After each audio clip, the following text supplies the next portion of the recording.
And I had a question for Dave. Yes. I was wondering what your favorite One-Eyed Doll song is and why.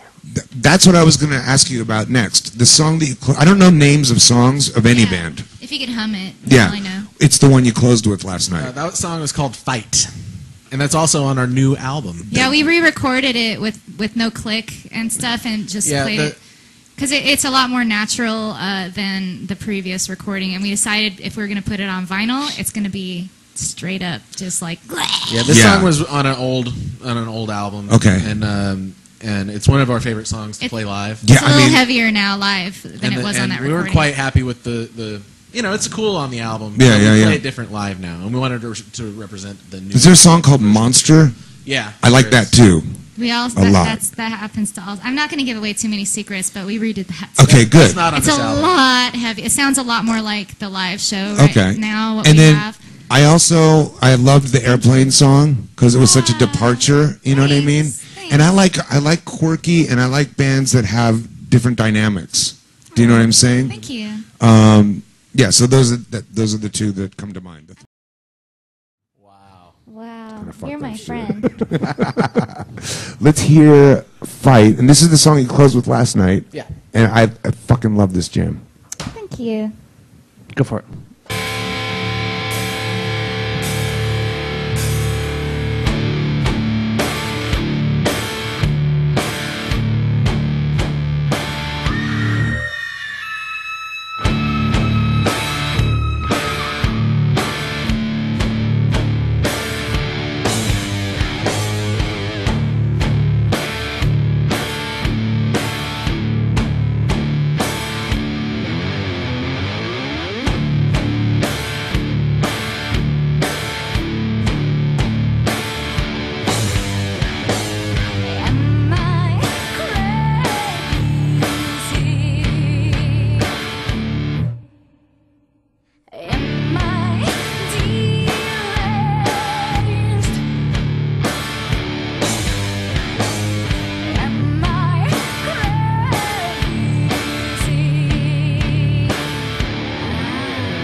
do this thing, and they tagged us at the end of this party, basically, and nobody really knew we were going to be there, except Dave. Yeah. We shouted out to him, and he showed up. Thank Yeah, you. of course. I guess you were the one person who came up front, and I didn't know that it was you, but did you come up front during our show? Yeah. With a camera? I saw a guy come, but everything's all Wait, you were in the fuzzy. crowd? Dude. And so you're the one person. So basically, there are like 50 industry I was the people only one in the crowd, and I was moshing. in the room. He's like one of, you are my favorite person of the He moment. stage domed himself. But so it was like 50 people in the back of the room at the Key Club, like totally quiet, except for some like mingling, talking to each other. You took that picture of me. This was the moment. Aww. When everything changed. I'm Yep. so honored. The Kodak But it was it was like, crickets between the songs rather It than was- fans, excited about it. It was like such a showcase. I'm like, I'm not sure how this is going. It's really awkward. That's It was. the That's worst what I thing was ever. going to say. But It's we're like, playing to each other at this point, just having a good time. It was just like, Right. whatever. well, what I was going to say about that, because it was one of those rooms where you know me, like, I'll fucking throw a tantrum. Like, I will. I'll just downright just be an asshole to everybody around me. I can't believe we got to do this fucking bullshit and what the, it was one of those. Why am I here? And I'm like, so glad you like us. and looking down at my feet and My favorite is, what am I doing with my life? Oh yeah, I always throw that one. That's like the big. Whenever I'm not happy with something, it becomes an existential issue. But the fans love that. yeah, but these guys rocked it like it was, like it was the fucking, Wembley. It was just They're unbelievable. awesome. Like That's how you gotta do it. It You gotta is do how it. you got to do it. You know what I mean? And Yeah, it they was, rock. And you never know, with that kind of a weird setup, you never really know how it went until it's all over. And we got a lot of love afterward, thankfully. And Dave was there to just be so encouraging and stuff. But man, that was scary. That was just a weird show, Yeah. But it was great. I'm so thankful to the Key Club for having us. It's one of those things. I don't know if you guys relate to this, but like when I'm playing in a room like that, it's more nerve-wracking than if it was Way a more. full, sold-out place. I have to let you know, I was about to pass out, a couple songs in, and then Dave walks up and gives me a little wink, and I kind of winked back. And No. that's I going on. waved. I was like, You guys were waved. I flirting. waved to you, and you gave me shade. I was Shade? Here, you waved to me. I'll show you. He's like sitting there at the drums. He waved to me, and he goes, turned away. It's like, I whoa. was trying to do a little like, yeah. I all think right. he was swooning. He was No way. swooning. He was just. Busted. And I didn't Turned even- away. I'm so when I'm Not interested. It's funny because when I'm Whatever, dude. I'm playing a show, I'm really like You're lost in the music. stupid. Yeah, basically. And I didn't realize that it was you were like our one person up there Well, I didn't expect you to. I was just trying to take a because picture we and hadn't not get in actually the way. met yet. Yeah. We hadn't met at this point. And so I was just like, oh, that one guy is really cool. Whoever that is, I love him. Let me tell you something. It was one of those ones. I Where hope I can talk to him it was later. nerve-wracking just going up there to get a picture. You know what I mean? Wow. It was just a weird environment. Now you're like the one guy walking up. I know that feeling. Yeah, I felt like a I've stalker. been that one guy. Awesome. Now you know what it's like. Yeah. Well, no, I've experienced. All right.